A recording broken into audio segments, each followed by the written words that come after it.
Bonjour à toutes et à tous, bienvenue dans Art et Marché, l'émission qui vous ouvre les portes du marché de l'art. Et pour cette émission, je suis ravie de recevoir Charles-Édouard Delettré, qui est commissaire-priseur au sein de la maison de vente Gros et Delettré, qui a ouvert un nouvel hôtel des ventes dans le 6e arrondissement de Paris, quartier encore peu investi par les maisons de vente. On en parle tout de suite dans Art et Marché.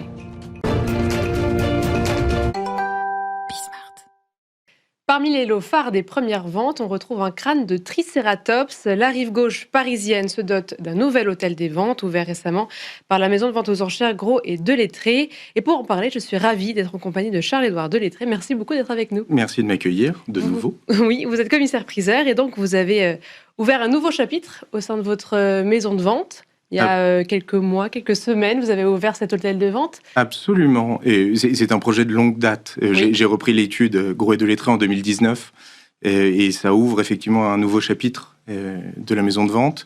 C'était une volonté de s'émanciper, d'avoir notre lieu. Parce qu'auparavant, vous fonctionniez au sein de l'hôtel Drouot, l'hôtel des ventes Drouot. Absolument. Nous vendions quotidiennement à l'hôtel des ventes avec la mécanique qu'on connaît de ce merveilleux hôtel des ventes. Et moi, j'ai été biberonné, je dirais, à l'hôtel des ventes. Mon père en a été longtemps le président, on est très habitués. Mais il fallait vraiment qu'on ouvre une nouvelle page de notre histoire, qu'on s'adapte aux besoins du marché, aux attentes de nos clients, nos amateurs collectionneurs, et qu'on leur propose une nouvelle expérience, et notamment avec un nouveau lieu, une nouvelle façon de mettre en avant nos expositions et nos œuvres. Quand vous dites que vous devez vous adapter, c'est par exemple quels étaient les signaux que vous disiez ça devient trop redondant ou il faut changer? Et en fait, on a une mécanique qui marche très bien à Drouot, une entrée en salle, une exposition, une vente. Mais c'est rodé. Hein. C'était rodé. Depuis des siècles. Exactement. Là, on se met un petit peu en danger. On cherche à exposer un peu plus longtemps, essayer de croiser nos différentes expositions, organiser des événements autour des expositions, autour d'un thème phare. On essaie vraiment de proposer une nouvelle expérience aux acheteurs dans l'exposition et dans la vente. Parce que concrètement, ça change quoi pour vous? Parce que j'imagine qu'avant, vous ne vous occupiez pas de plein d'éléments opérationnels. Vous avez dû tout repenser. Alors, à ce niveau-là. Et effectivement, on repense tout. Et on a une équipe qui est formidable pour ça. Il a fallu prendre un régisseur qui pense nos expositions. Les équipes en interne sont aussi heureuses de travailler sur des scénographies qui permettent vraiment de mettre en lumière les œuvres. En fait, on a une palette qui est beaucoup plus large que celle qu'on avait, aussi bien en termes de moyens qu'en termes de temps. Et là, donc, vous êtes situé pas très loin du Bon Marché, rive gauche. C'était une implantation... comment est-ce que vous avez trouvé ce lieu? Est-ce que c'était important pour vous d'explorer un peu plus cette partie de Paris qui est peut-être un peu moins... Et ça a été un coup de cœur. C'est-à-dire qu'on cherchait dans le centre historique de Paris. Oui. Alors aussi bien le 8e, le 9e... ça pouvait être le 6e. Je suis tombé sur ce lieu qui était entièrement à refaire. Et lorsque je suis rentré dans cette halle, puisque c'est un grand espace de près de 600 mètres carrés avec un éclairage zénital, j'ai eu un véritable coup de cœur pour le lieu. On s'est projeté. Je l'ai présenté aux équipes qui m'ont dit « Ah oui, on peut faire quelque chose de merveilleux pour nos expositions. » Oui, parce que ça explore un lieu qui n'est pas encore très utilisé emprunté par les maisons de vente aux enchères. Donc c'est pas mal pour vous. Alors oui, ça n'était absolument... Non, ça n'était pas tout à fait le but de se dire il n'y a aucune maison, donc c'est là qu'il faut s'implanter, parce qu'on répond effectivement à un marché local, mais aussi à un marché international. On travaille avec de nombreuses plateformes qui nous permettent de diffuser nos ventes un petit peu partout. Mais c'était vraiment, et j'insiste, c'était vraiment le lieu et cette faculté d'avoir un hôtel des ventes à l'image de la maison de vente qu'on souhaite avoir. On va retravailler d'ailleurs le digital et de pouvoir, à travers ce lieu, remettre l'humain et rencontrer des amateurs, des collectionneurs. Et donc là, les premières ventes ont eu lieu. Est-ce que vous avez remarqué des changements, des retours? Comment ça s'est passé? Alors, des changements dans la logistique et l'organisation, oui. Vous y faisiez référence. On a eu un très bon accueil jusqu'à présent. Sur les scénographies, sur la mise en avant des lots et sur la lisibilité de chaque œuvre. On a de très bons retours. Et les ventes se sont jusqu'à présent très bien passées. Et donc parmi les lots importants de cette fin d'année et début d'histoire pour vous, il y a ce crâne de Tricératops. Déjà, comment est-ce qu'on se retrouve à taper un lot pareil.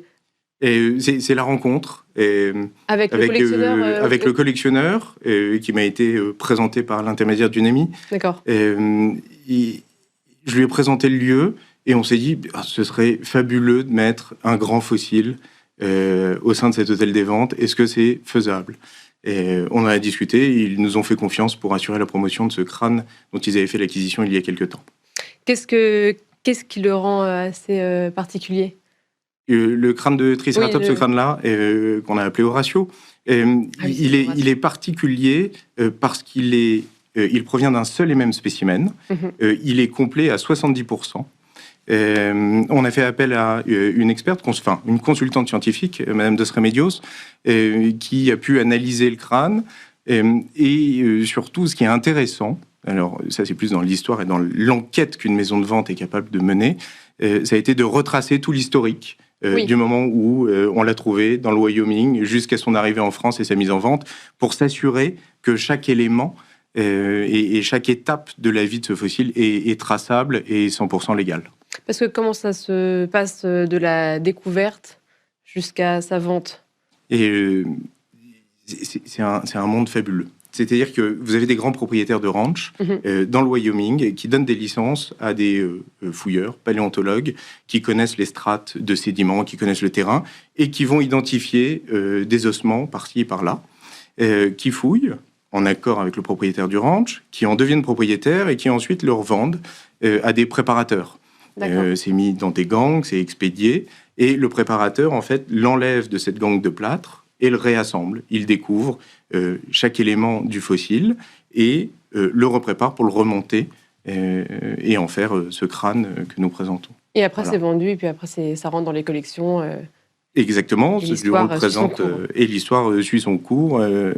Ce qui est assez intéressant, c'est qu'on a des marques d'intérêt de collectionneurs très variés.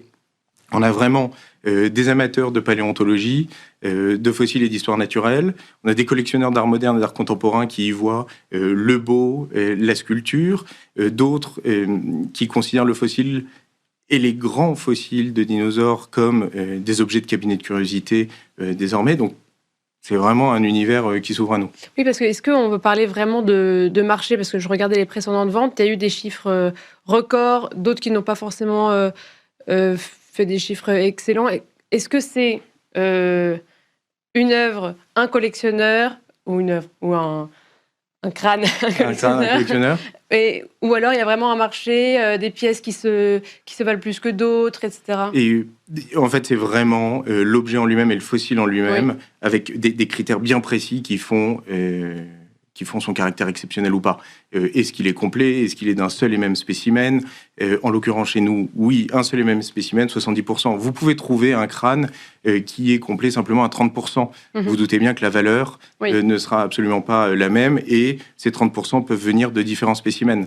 La qualité d'assemblage aussi, est-ce que ça correspond vraiment au canon esthétique du Triceratops, quels sont les produits utilisés, quelle est la patine, enfin vous avez tout un ensemble. Il y a quand même aussi un savoir-faire derrière. Il y a un vrai savoir-faire du préparateur qui s'inspire, puisqu'il y a vraiment des règles pour les ossements,